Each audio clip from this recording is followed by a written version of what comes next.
Prezados irmãos, prezadas irmãs, muito boa tarde. O Espírito Joana de Ângeles, através da psicografia de Divaldo Pereira Franco, nos convida a buscarmos o homem integral. E o que vem a ser esse homem integral? É exatamente aquele que despertou para a sua realidade de Filho de Deus, e a partir desse despertamento, ele começa uma caminhada consciente dentro da sua evolução. Pois que até aqui, viemos evoluindo, sem termos uma noção exata do que estava acontecendo conosco. Reencarnávamos, desencarnávamos, vivíamos as múltiplas experiências, mas ao chegarmos no plano físico, estávamos nós todos a perguntar o que de fato é a vida, onde estamos, o que aconteceu comigo. Ainda há pouco eu estava junto dos meus, e agora eu não os vejo mais, eles não me veem. E Joana de Ângeles então vem nos dizer que há que se despertar a consciência para esta nova realidade que se afigura para nós. O nosso planeta está vivendo um processo extraordinário de mudanças. Ele está se adaptando para um novo ciclo. E nós já vemos acontecer aqui grandes transformações, tanto no clima, quanto no tempo, quanto nas ideias que vão surgindo a cada dia. Então esse é o processo extraordinário da transformação. Havia-se antes aquela ideia de que um dia Deus nos julgaria. Aqueles que forem bons iriam para o lado direito de Deus, e aqueles maus iriam para o lado esquerdo de Deus, onde ficariam ali a penar por toda a eternidade. Com o advento da doutrina espírita, tudo isso mudou. Então quem seleciona somos nós, através das nossas opções, através dos nossos comportamentos, dos nossos ideais, é que vamos nos selecionando. É bem verdade que daqui a alguns séculos a Terra estará totalmente transformada. O seu eixo está se voltando para o centro da galáxia no processo da precessão dos equinócios. E quando isso de fato acontecer, ela receberá irradiações muito mais fortes que virão do centro da galáxia e alterarão de forma definitiva todo o conjunto eletromagnético da Terra. Então temos que nos adaptar para este novo tempo. Já não basta mais aquela ideia da religião, agora já é ciência nos chamando para refletir. E nós estamos sendo orientados quanto a isso desde Jesus. O Evangelho de Mateus, no capítulo 20, capítulo 21, chamado Sermão Profético, Jesus já nos deu toda essa informação de que esse tempo chegaria. Então ele disse, naquela época, irmãos se levantarão contra irmãos, pais contra filhos, filhos contra pais, nações contra nações, haverão ondas muito altas, e o céu será coberto, o sol desaparecerá. Mas não se assustem, porque ainda não é o fim. Depois disso, virão outros momentos, e a Terra enfim atingirá o seu processo de glória. Então, se o diretor espiritual do planeta nos disse isso, é porque está previsto que esse futuro vai acontecer. Mas o fato é que nós andamos muito desanimados. Qualquer coisa nos desanima. Qualquer informação que chega até nós logo já achamos que o mundo não tem mais jeito. Que quem comanda as nações são pessoas perigosas, difíceis, aproveitadoras dos seus cargos, e já não dão mais aquela segurança para as humanidades. Mas isso tudo passa, aquelas pessoas passarão, porque o importante é que o comando da terra está sob os auspícios de Jesus. e, acima de tudo, sob a direção maior de Deus. Então é preciso que todos nós entendamos assim, porque enquanto perambularmos na rua, no mundo, como pródigos, suplicando migalhas, nós não vamos entender nada disso. As coisas vão acontecendo e nós vamos passando pelos acontecimentos sem tirarmos uma lição que nos seja de fato proveitosa. Certa feita, Jesus conversava com os apóstolos, e isto era bem no início das pregações de Jesus. Pouco tempo depois que ele havia reunido todos os seus apóstolos, que ele havia selecionado aqueles que com ele caminhariam, não só naquele momento, mas por todo o tempo da terra. E eles estavam sentados, conversando com Jesus, e já era bem noite, por volta de umas 8, 9 horas da noite, eles assentados, conversando. Então Tiago diz assim para Jesus: Senhor, um dia desses eu estava conversando com um amigo, lá de Corazim. Corazim era uma das cidades próximas lá de Cafarnaum. Eu estava conversando com esse amigo a respeito de Deus. Então ele me disse uma coisa que eu achei muito interessante. Ele disse o seguinte: por que Deus, que é todo bondade, todo amor, tem que nos exigir tanta justiça, tem que nos exigir tanta fidelidade a Ele? Olha, Senhor, eu confesso que eu balancei. Isso Tiago para Jesus. Então Jesus olhou para Tiago e disse assim: Tiago, você já imaginou quanto que o mundo cobra do homem para que ele viva os seus prazeres mundanos? Você já parou para pensar nisso? Quanto é que o homem paga para viver aqueles instantes de festejos, muitas vezes estragando a sua saúde, estragando a sua condição equilibrada de espírito feliz, por uma noitada insana? Quanto custa isso, Tiago? Tudo que o homem vai fazer aqui, ele tem que pagar, e pagar muito caro. Você acha que para atingir os níveis, as culminâncias de Deus, este mesmo homem não tem que pagar um preço? Se o mundo lhe cobra tanto e caro, Deus lhe pede apenas que sejamos todos nós fiéis a Ele. O importante dessa frase de Jesus é que Ele também se coloca como aquele que tem que ser fiel a Deus. Daí Ele fala assim: por que nós ficamos pedindo tanta ajuda de Deus? Ficamos pedindo tanta misericórdia de Deus? O tempo todo o homem está suplicando a Deus que o ajude, que o melhore, que o cure. Olha, Tiago, Deus nos educa e nos aperfeiçoa. E para isso, Ele vai utilizar dos critérios que sejam necessários a cada um de nós.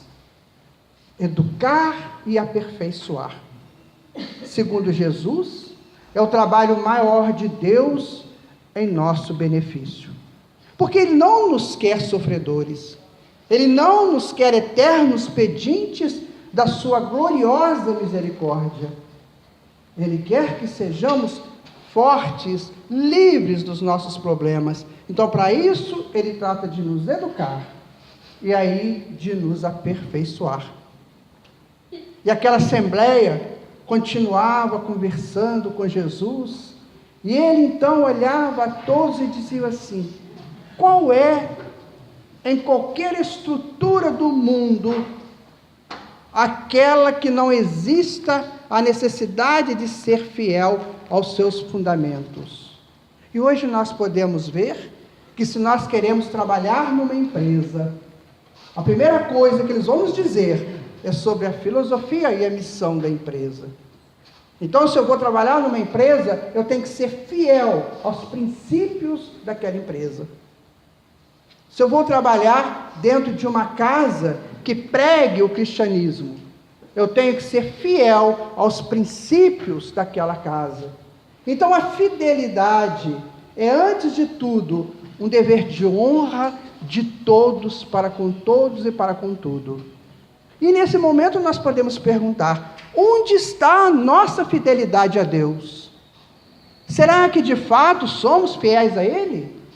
Ou estamos usando do tempo que Ele nos oferece para fazermos aquilo que bem nos aprouver, aquilo que bem entendermos que seja feito? Então esse período que nós estamos vivendo, que nós muitas vezes estamos classificando de um período terrível, o período do Armagedon, é na verdade o grande período onde nós podemos dizer para nós: eu sou capaz de viver aqui o próximo ciclo. Há uma experiência bem interessante que nós estamos vivendo nos dias atuais.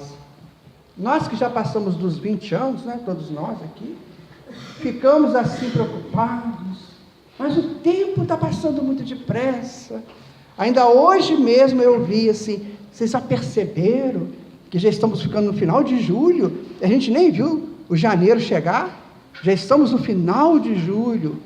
Aí outro disse assim: pois é, quando chega agosto aquilo vai igual água abaixo, passa mais rápido ainda. E nós vivemos reclamando do tempo, que não tenho tempo para isso, o tempo passa muito rápido. Eu pergunto a vocês: qual é a criança que fala que o tempo está passando depressa? Nenhuma reclama. Sabe por quê? Porque elas já nascem com a mente apropriada para este tempo. Nós é que estamos naquele tempo passado, quando o relógio da igreja batia 1h da tarde, para ele bater 2h, você quase que casava, desfazia o casamento e voltava a casar. Em 1h. Hoje, 1h você não vê. Por quê? O tempo acelerou. Até 1950, aproximadamente, a Terra pulsava a 7,2 Hz no seu campo eletromagnético. Quando chegou em 1990, ela estava pulsando mais ou menos a 11 Hz por segundo. Depois passou para 13 Hz e agora está em 14 Hz. Ou seja, o pulsar da Terra acelerou. Segundo os estudiosos, nós já estamos perdendo 10 horas por dia. E o que é isso? O mundo está acabando? Não, ele está se transformando. É a transformação para o novo tempo.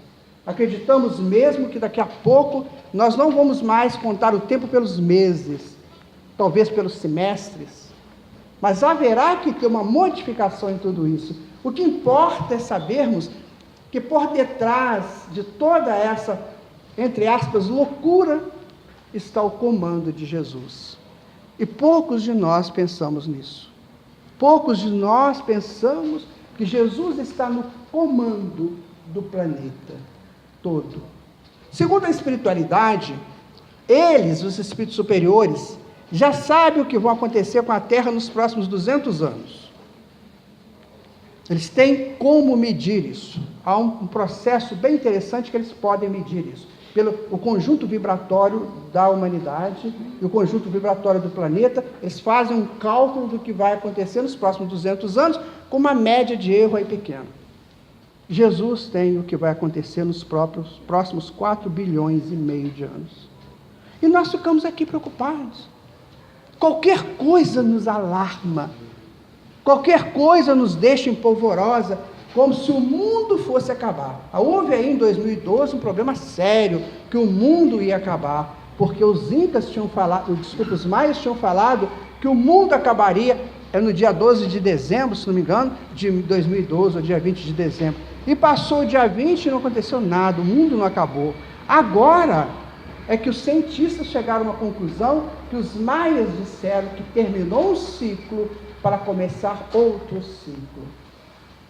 E quando estudamos isso, pela ciência, pela astronomia, nós sabemos que a Terra realmente está entrando no outro ciclo. Esse ciclo, pela precessão dos equinócios, ela está entrando no início do que ele chama da sua forma de despertamento. Ela passa 26 mil anos dormindo e 26 mil anos desperto. Quem que disse isso a não ser a ciência? O Espírito Emmanuel, através da psicofonia de Chico Xavier. Então nós teremos 26 mil anos que a Terra estará acordada, realizando feitos extraordinários, e que possamos estar aqui nesse período, aprendendo, crescendo, evoluindo. Então, quando a Joana de Ângeles vem nos concitar a buscarmos a excelência do homem integral, ela vem nos dizer assim, aquilo que Paulo disse para os Efésios: desperta tu que dormes, levanta-te dentre os mortos e o Senhor te sustentará. Há muita gente dormindo, há muita gente achando que a vida é tão somente um vai e vem de sóis e luas, sóis e luas. E daí passam os meses, chega o dia do meu aniversário, do aniversário de quem eu gosto muito, daqui a pouco vem as festas juninas, vem não sei mais o quê, e chega o Natal. Aí todo mundo faz aquela festa, aquela coisa toda, vai para o Réveillon, começa tudo de novo. Aí vem Carnaval, e a gente vai nessa história. E não passa muito disso. André Luiz nos conta que a grande parcela das pessoas encarnadas, quando desencarnam, chegam no mundo espiritual sem saber o mínimo de nada do mundo espiritual. E chegam dormindo. Há espíritos que encarnam, desencarnam e não despertam. Eles estão na mesma posição. A consciência não acorda. Ela não olha para o céu e, ao invés de ficar vendo estrelinhas, ela não vê caminhos. Isso que nós olhamos para o céu à noite, essas estrelas significam mundos. Mundos de aprimoramento, de educação, criados por Deus para todos nós. E nós ficamos aí vendo uma estrela cadente pedindo para fulano gostar de mim, ciclano gostar de mim. Ainda não passamos dessa fase da infância espiritual. Ainda estamos nessa imagem, nessas criações mitológicas que Sócrates, há 2.500 anos atrás, acabou com essa história. Até Sócrates, a mitologia era forte, mas Sócrates chega e dá um tapa na mitologia e cria o Logos, cria o raciocínio, cria a busca da verdade. E aí o homem tem que começar a buscar essa verdade e deixar esses contos de fadas de lado. Eu vou crescer, vou encontrar um príncipe ou uma princesa, e vou acontecer. Isso não vai acontecer nada, porque nós todos estamos muito comprometidos com as leis de Deus, principalmente por nossas infidelidades a Deus. Será que eu faço um exame de consciência para saber até que ponto eu estou sendo fiel a Deus? Será que eu faço isso? Será que eu faço como Santo Agostinho fazia? Todas as noites, antes de me deitar, eu faço uma reflexão do meu dia, o que eu fiz de certo, o que eu fiz de errado no dia, o que eu posso melhorar para o dia seguinte? Porque é isso que Santo Agostinho fazia. E Santo Agostinho não se declarava um espírito evoluído, pelo contrário, ele mesmo dizia nas suas confissões: eu custei para entender a minha fidelidade ao Pai. Até um determinado ponto, até uma determinada idade, ele foi um homem do mundo, em busca de prazeres mundanos. E a sua mãe, a dona Mônica, orando por ele. Aos 27 anos, Agostinho de Hipona resolve então buscar um amigo dele, e este amigo o conduz aos escritos de Jesus. E ele começa então a sua vida diferente, começa a modificar a sua vida. E aí ele vai perceber a importância da fidelidade a Deus, a importância de sermos todos nós filhos do mesmo Pai, muito embora estejamos aqui em famílias carnais, mas todos filhos do mesmo Pai. E quantos de nós fechamos as portas das nossas casas, quando todos estão lá reunidos, e esquecemos o que está no frio? Essa semana mesmo, uma cena que nos chamou muita atenção: um senhor desencarnou, lá em São Paulo, pelo frio. Desencarnou completamente rigelado pelo frio. Será que nós estamos sendo fiéis a Deus? Buscando aquele filho dele que está em sofrimento para ajudá-lo na sua dificuldade? Ou será que estamos só pensando em nós, nas nossas grandezas, entre aspas, grandiosidades, entre aspas? É claro que nós não vamos mudar o mundo, não temos condições para isso. Mas, geralmente, o que o mundo precisa de nós, ele coloca na nossa porta. E, às vezes, a gente fecha a porta. Não, isso não é comigo. Então, quando Jesus reúne aqueles apóstolos para conversar com eles a respeito da fidelidade a Deus, ele coloca para a humanidade uma página de uma grandeza imensa, que é a página que nos convida a sermos fiéis ao nosso Pai. Mas como ser fiel a Deus? Essa que é a pergunta.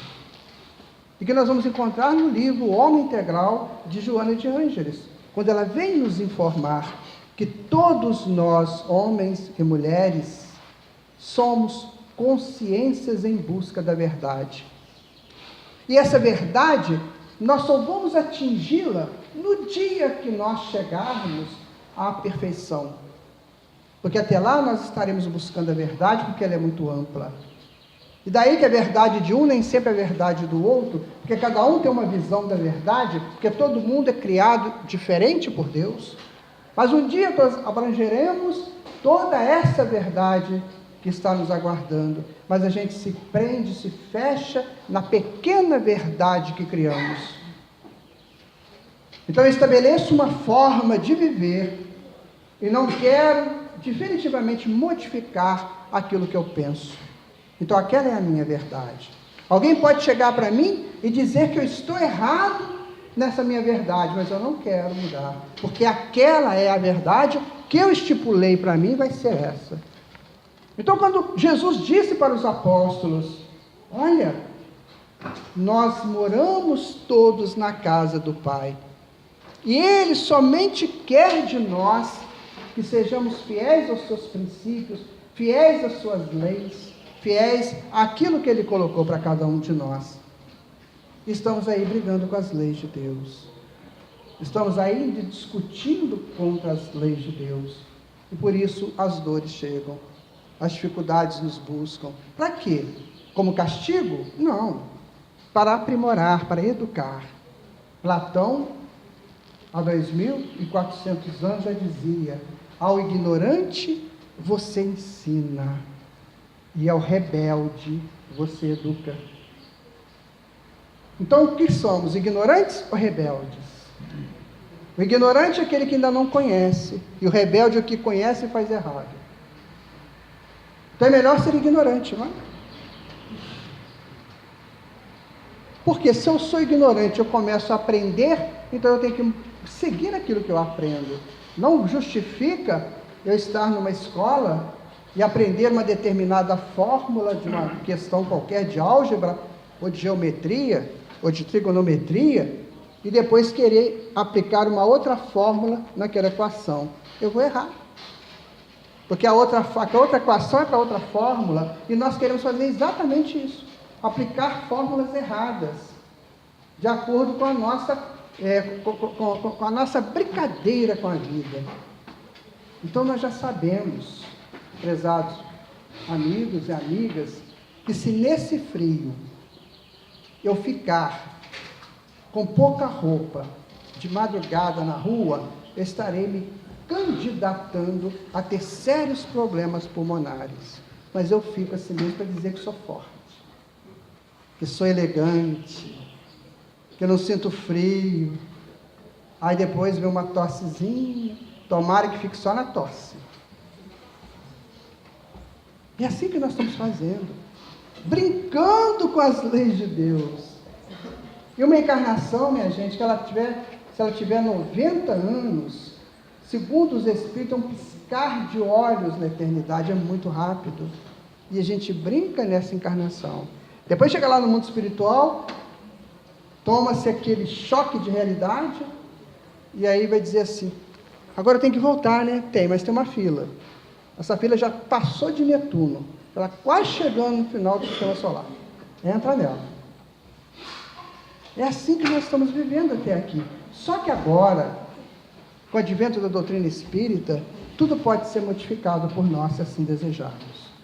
Hoje nós já sabemos coisas extraordinárias dentro dos conteúdos das leis divinas. Hoje nós já sabemos que somos espíritos imortais, sabemos que nos comunicamos uns com os outros via psíquica, chamado de mediunidade, tanto encarnado quanto encarnado, encarnado, desencarnado. Sabemos das reencarnações, sabemos que estamos vindo e voltando em várias existências dentro de uma mesma vida. Sabemos da pluralidade dos mundos habitados, sabemos que esses mundos que estão aí são escolas, são templos, são educandários, são hospitais. Sabemos de tudo isso. Há uma música aqui que os caminheiros cantam, que diz assim: eu tenho o Evangelho e a doutrina espírita, o que mais que eu quero? O que mais que eu quero? Quero continuar doente? Um eterno pedinte? Ou eu quero crescer? Se eu quiser crescer, nós temos na literatura espírita aproximadamente 30 mil títulos disponíveis para os nossos estudos. Se eu não gostar de estudar, eu tenho muitos áudios gravados, que eu posso estar dirigindo no meu carro confortavelmente e ouvindo. Mas eu não gosto de nada disso. Então, se eu pedir, uma criança é capaz de ela me dar uma aula, porque elas aprendem rapidinho e nos ensinam. Então, eu tenho tudo. Mas eu prefiro a infidelidade a Deus para ser fiel àquilo que eu acho que tem que ser. E aí, enquanto eu fizer assim, e esse meu achismo não estiver em consonância com as leis divinas, o que vai acontecer? Eu vou sofrendo. Um dia vem uma enfermidade, outro dia vem outra, outro dia vem outra, e dá eu para o Jean, né? Vamos para o Jean. Jean resolve todo o problema, não adianta. Ele vai resolver o seu problema agora, mas se você não tomar cuidado, ele volta de outra maneira. Porque você precisa despertar. Então, isso é uma educação que Deus nos faz. Às vezes eu vejo uma pessoa falando para mim assim: menina, eu tenho tanta dor, dói a espinhela, dói a cutela, dói não sei mais o que, tanto it, né, rinite, estomatite, vai por aí fora. Eu falo assim: o que você fez na outra encarnação, amigos? Você deve ter aprontado horrores para estar com tanta dor agora. Então é preciso que a gente desloque dessa questão da dor. Vocês sabem, eu vou dar uma notícia para vocês, alarmante. Foi feita uma pesquisa lá nos Estados Unidos, o que a pessoa mais gostava. Então todo mundo achou, né? Poder, dinheiro e beleza. Eram as três coisas. O que a pessoa mais gostava? E em quarto lugar, ficou a beleza. Em terceiro lugar, ficou o poder. Em segundo lugar, ficou o dinheiro. Adivinha o que ficou em primeiro lugar? Que as pessoas mais gostam. Alguém arrisca? Tadinho. Alguém arrisca outro? A dor. Sabe por quê? Porque na dor eu tenho atestado médico. Mamãe leva caldinho para mim na cama. A minha esposa fica mais carinhosa. O maridinho fica assim, um doce. Por isso que eu gosto mais da dor. Todo mundo gosta da dor. A dor é uma beleza. Aí você fica todo vitimado lá na cama. Coitadinho dele. Aquele médico não presta, porque não cura ele. Aí todo mundo fica com compaixão de você, e você passa a ser amado sinteticamente. Então falaram que a dor é a coisa que o homem mais gosta de ter, porque na dor ele viaja na ilusão dele. Infelizmente, essa pesquisa aconteceu. Será que é isso que eu estou querendo também? Quando eu era criança, eu adorava ficar gripado, porque tinha uma tal da injeção ozonil vitaminada. Alguém lembra disso? Você tomava a injeção, ficava com um gosto na boca, que era um charme. Nossa! Você chegava, você até conversava com todo mundo sentia o cheiro da tua boca, e você estava gripado. E quando uma prima, um primo ficava com cachumba, com alguma coisa nesse nível, você ficava perto dela só para pegar também. Todo mundo gosta da dor, minha gente. Mas não é isso que Deus quer para nós. Ele quer para nós o que a moça falou ali, saúde, e a outra falou paz. Joana de Ângeles disse que hoje uma das grandes procuras do homem é pelo desejo e o prazer. As duas coisas que o homem busca muito. Desejo que vai lhe levar ao prazer. E que o homem do futuro estará buscando a felicidade que o leve à paz. Ou seja, vai mudar completamente esse esquema. Então, o planejamento do mundo de regeneração já está pronto há muito tempo. E ele vai acontecer. Para nós, conosco, apesar de nós. Ele vai acontecer. Então, que nós estejamos com ele, dentro desse planejamento. Para que a gente possa sentir essa tal felicidade e essa paz no nível superlativo. Fidelidade a Deus. Eis o que nós devemos exercitar agora. Eu aconselho vocês a ler o livro Boa Nova, do Chico Xavier. O espírito que escreveu é Humberto de Campos.